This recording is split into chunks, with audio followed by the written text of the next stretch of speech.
Assalamualaikum warahmatullahi wabarakatuh. Selamat pagi, selamat berjumpa kembali dalam mata kuliah kewirausahaan. Pada pertemuan kali ini, kita akan membahas tentang kepemimpinan. Seperti kita ketahui, keberadaan seorang pemimpin merupakan hal yang sangat mutlak diperlukan dalam suatu organisasi, baik organisasi pemerintah maupun swasta ataupun organisasi profit maupun non-profit. Kesuksesan suatu perusahaan akan sangat ditentukan pada peranan pemimpin dalam mengelola sumber daya organisasi dan menjalankan segala aktivitas organisasi secara optimal.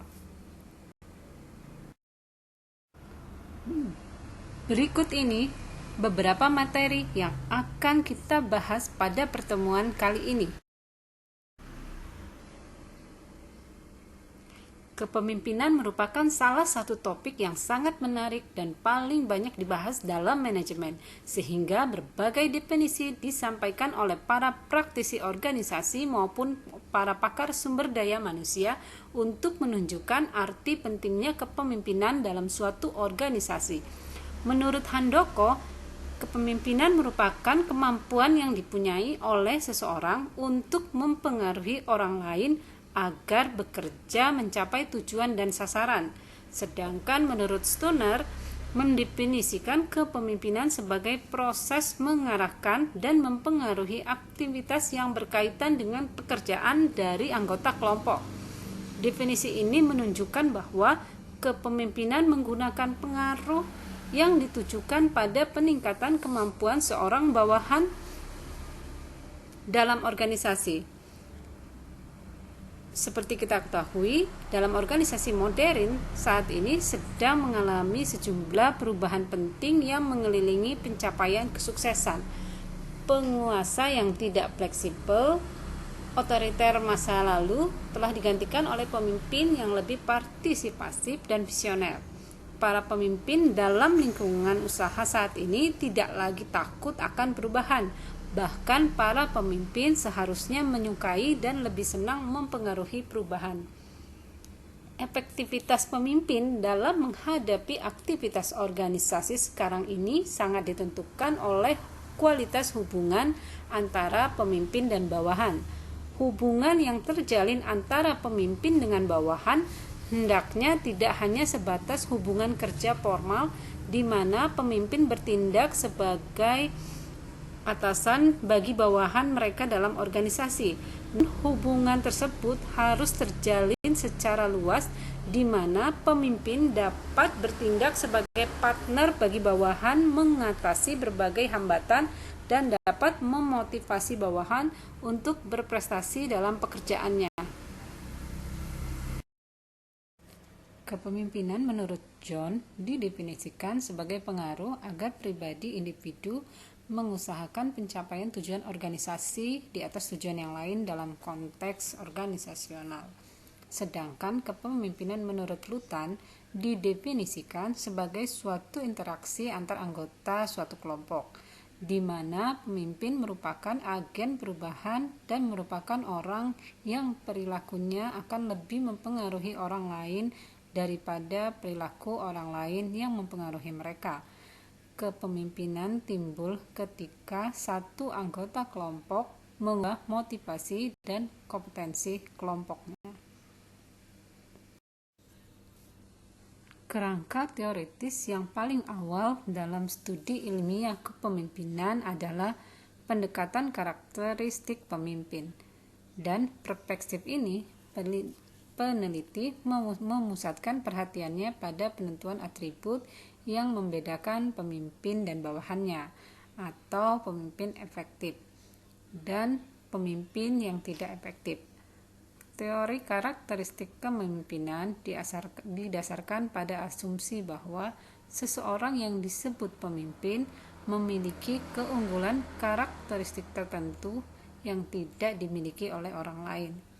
Berdasarkan perspektif ini, para peneliti membuat hipotesis bahwa pemimpin dapat dibedakan dan bawahan berdasarkan pada keunggulan atribut pribadinya, seperti kecerdasan, energi, daya ingat, intuisi, dan daya persuasif yang lebih unggul dan tidak dimiliki orang lain. Yang kedua, perkembangan signifikan dalam teori kepemimpinan adalah pendekatan perilaku. Para peneliti yang tertarik dalam perilaku pemimpin memfokuskan perhatiannya pada uji coba untuk menentukan gaya kepemimpinan yang efektif dalam sebuah situasi.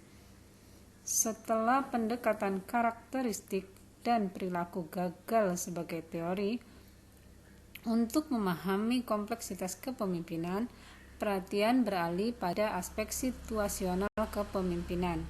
Para peneliti memandang situasi sebagai variabel yang dapat dimasukkan dalam karakteristik dan perilaku pemimpin untuk menjadikannya efektif di dalam kelompok kerjanya atau di dalam konteks organisasional.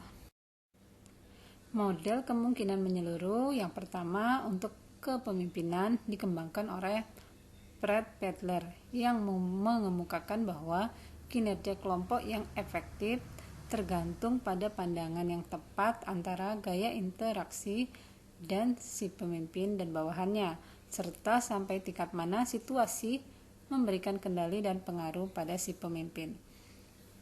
Petler dan koleganya pertama kali mengembangkan model kepemimpinan situasional dengan jelas. Teorinya berisi 3 variabel. Yang pertama, variabel orientasi pemimpin. Yang kedua, variabel kompleksitas situasi. Yang ketiga, variabel berbagai kriteria hasil kinerja kelompok atau keefektifan. Petler berpendapat bahwa kinerja kelompok bergantung pada interaksi dan leader orientation dan situation favorability. Leader orientation membedakan 2 dasar orientasi pemimpin. Yang pertama, orientasi hubungan, pusat perhatiannya pada orang. Yang kedua, orientasi tugas, pusat perhatiannya pada penyelesaian tugas sebagai sesuatu yang paling penting. Fromm, Houghton, dan Jago mengembangkan model kepemimpinan yang menekankan pada peran yang dimainkan pemimpin dalam mengambil keputusan. Pada dasarnya, model ini memfokuskan pada sejauh mana karyawan diizinkan untuk berpartisipasi dalam pengambilan keputusan. Mengacu pada model ini, prosedur pengambilan keputusan yang digunakan oleh pemimpin mempengaruhi keefektifan keputusan melewati semua variabel intervening. 3 di antaranya adalah decision quality, decision acceptance, dan decision timeline. Kualitas keputusan akan tinggi bila dipilih alternatif yang terbaik, apapun dampaknya yang mungkin berkaitan dengan diterimanya keputusan tersebut oleh bawahan. Dimensi kualitas merupakan pertimbangan utama saat suatu keputusan adalah penting untuk memfasilitasi kinerja kelompok dan saat adanya variasi yang signifikan di antara alternatif.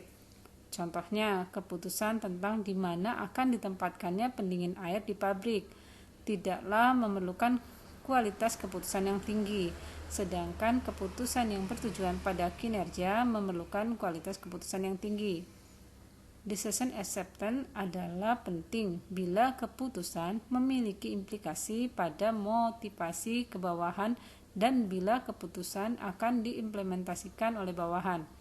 Beberapa keputusan tidak perlu persetujuan kelompok untuk dapat sukses dalam mengimplementasikannya. Misalnya keputusan mengenai apa warna karpet yang akan digunakan pada lantai kantor. Sedangkan yang lain harus dapat diterima disetujui oleh anggota kelompok untuk sukses dalam pelaksanaannya. Misalnya penelitian strategi untuk meningkatkan penjualan. Kemudian yang ketiga adalah decision timeline. Adalah penting untuk dipertimbangkan kapan saja ada keterbatasan waktu dalam pengambilan keputusan. Contohnya, beberapa keputusan dapat dibuat pada pertimbangan kelompok kerja. Misalnya, apakah yang perlu diubah berkaitan dengan laporan sekretaris, sedangkan yang lain dapat menuntut segera adanya tindakan. Misalnya, apakah untuk memperkenalkan produk baru dilakukan dalam kuartal ini atau kuartal berikutnya. Pada dasarnya, kepemimpinan transaksional merupakan dasar dari sebuah kepemimpinan. Kepemimpinan ini berarti hubungan antara pemimpin dan bawahan yang berlandaskan pada adanya pertukaran atau adanya tawar-menawar antara pemimpin dan bawahannya, serta ditetapkan dengan jelas peran dan tugasnya. Sampai dengan akhir tahun 1970, banyak penelitian kepemimpinan yang fokus pada rasional, berorientasi pertukaran atau hubungan transaksional antara pemimpin dan bawahannya.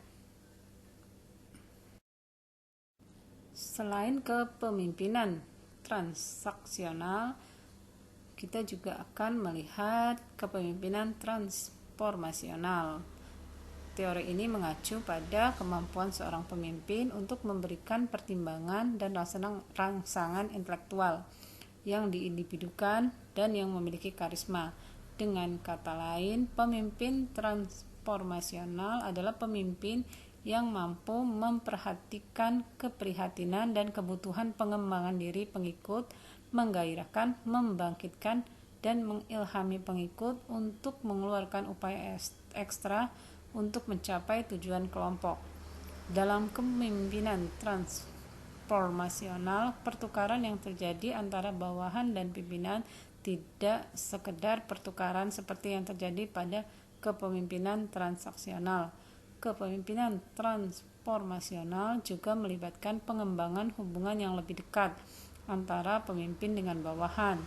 Dengan kepemimpinan transformasional, pemimpin membantu bawahannya untuk melihat kepentingan yang lebih penting daripada kepentingan mereka sendiri demi misi dan visi organisasi atau kelompok. Dengan mengembangkan kepercayaan diri, keefektifan diri, dan harga diri bawahan, diharapkan pemimpin mempunyai pengaruh yang kuat pada tingkat identifikasi, motivasi, dan pencapaian tujuan pengikut. Berikut ini merupakan tugas mendiri yang harus kamu diskusikan dengan kelompokmu. Buatlah metrik karakteristik kepemimpinan transaksional dan transformasional. Demikian pembahasan tentang berbagai teori kepemimpinan. Sampai bertemu lagi pada pertemuan selanjutnya. Wassalamualaikum warahmatullahi wabarakatuh.